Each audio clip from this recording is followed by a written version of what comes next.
when you offer your best, you don't ask people to give you testimonies and write them for you. They do it for themselves. So when it comes to storytelling, I'm going to go back a little bit. Every story has a witness, so you can't lie. Every story has a witness. So it takes time to build a story. That is why Malcolm Gladwell, in his book Outliers, he says that it takes about 10,000 hours for you to build your story.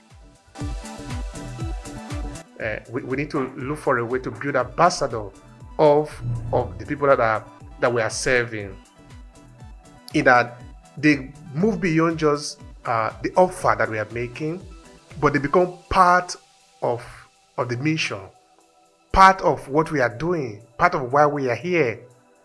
That is fundamentally important. At that point, our business stops from just being a business. It becomes a community. It becomes a people's business, because now they drive you. They drive the mission. They help you to reach wherever you want to go. Another best way to tell your story is the experience that you give your customers every single moment. Some of us can treat clients very badly. We can treat people badly, and then we go to social media and start telling great stories. But you see what? That referral, that testimonial that has not been shared on video or on document, that referral that people are speaking about you to each other, that is the greatest story that you have.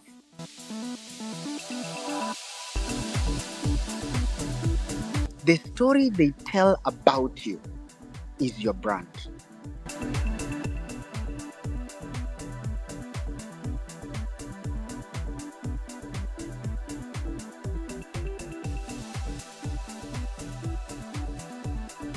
Hi, and thank you for checking out this short clip from Obehi Podcast. I'm Obehi Ewanfoh, the host of the Obehi Podcast. This short clip was created from a full episode where we dive deep into this conversation. To see the entire video, all you need to do is to click on the link in the description of this video. Now, while you are there, I want to share something with you quickly. Are you a purpose-driven entrepreneur? Do you want to cut across the noise and attract the right audience, leveraging the power of storytelling? Now pay attention. I'm currently working on a signature program to help you own your story and stand out for the competition. It's a 5-step journey to help reshape your professional and business narrative so you can drive success and stand out in the competition. And in less than 90 days. The link is what you see on your screen, academy.aclasses.org/story. Now this is what we have understood. Storytelling is the most powerful instrument that is known to man. And this is what this could mean to you. You could either choose to own your story and leverage it to amplify your message and whatever you represent in this world, or some other person could own that story. The choice is yours. So why don't take advantage of your story and use it wherever you are, whether you are in business environment or you are a professional individual who want to be able to build your influence and leave a legacy behind because you represent something. You are owning your story. You are somebody whose story is important. So the choice again is yours. Now let's get started with this short clip. So when it comes to storytelling, I'm going to go back a little bit. One, it takes time to build a story. And I think that when Hannah was talking about authenticity, you can't be authentic. And remember, every story has a witness, so you can't lie. Every story has a witness. So it takes time to build a story. That is why Malcolm Gladwell, in his book Outliers, he says that it takes about 10,000 hours for you to build your story. So every story has a witness. Number two, people buy your why. They don't buy the how or the what. They buy the why. And this is a concept that Simon Sinek talks about very passionately. So the story you sell, are you selling the product or are you selling the why? So the why is where your story needs to be anchored on.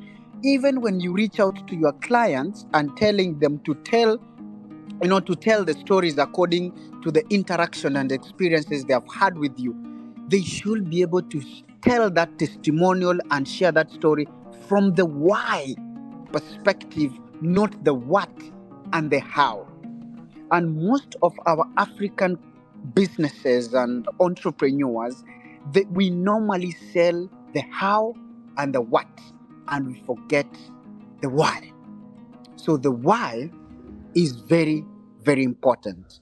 And number 3 is again insisting going back to authenticity.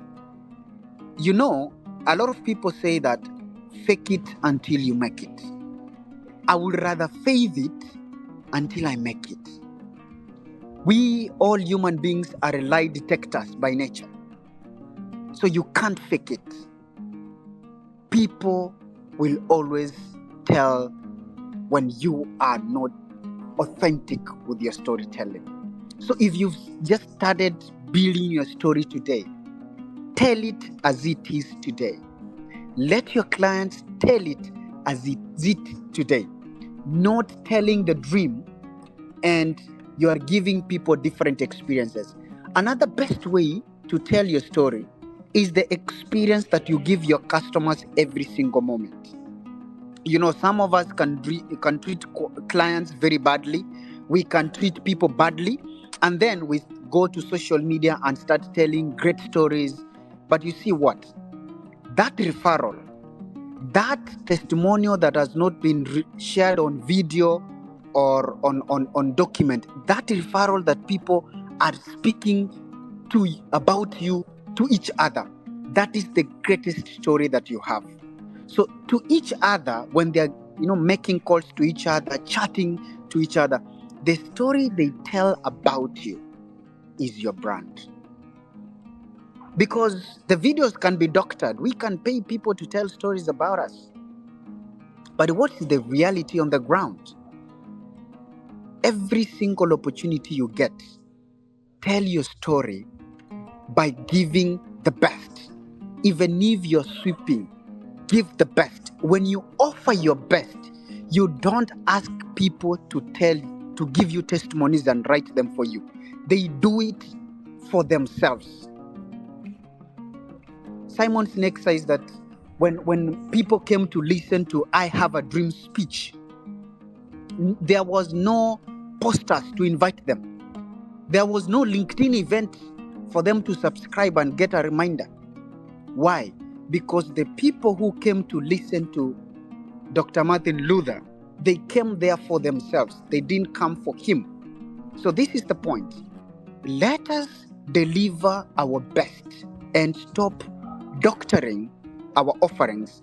When we deliver and give the people we work with the best experience, we don't have to ask for them to tell stories about us and our businesses. They will do that because they will be doing it for themselves and not even for you. So if we change the story, then our businesses changes.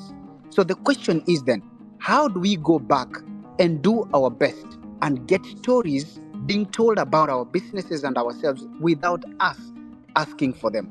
And that is the best way we can leverage other people's stories in building our businesses. Let them do it for themselves, not even for ourselves. Let them tell stories because we have changed their lives. Our services have changed their lives. Our why, our purpose of running our business is thought-provoking to a manner that it makes them wake up and tell our stories without even us asking them. Thank you for checking out this video. Are you getting enough value from it? You see, this video was created for the purpose of adding value to you. So if this video make any sense to you, let me know in the comment section below. I'm interested in understanding what you take away from this video and if it makes sense to you, so we can provide more. Now let's return to the video. To share their story. At the end of the day, it is the people, it is how we are making them become in their journey that matters more than even what we achieve. So let us go out there and do our best with intentionality and playing the long-term game and not just the short-term game. Thank you for the opportunity, and I yield the mic back to you. Tumbo Vincent, you really are living what you are saying. You want to change Africa. You know, when you said that, you really moved something in me. And when you spoke, you confirmed that. That is really powerful. Thank you for the change that you are making in the world. We need more of that. We need more of that, particularly in Africa and among the African diaspora, because we need it to be able to retrace our step again. And by that I mean we need people that have vision, and we also need people that can motivate other people.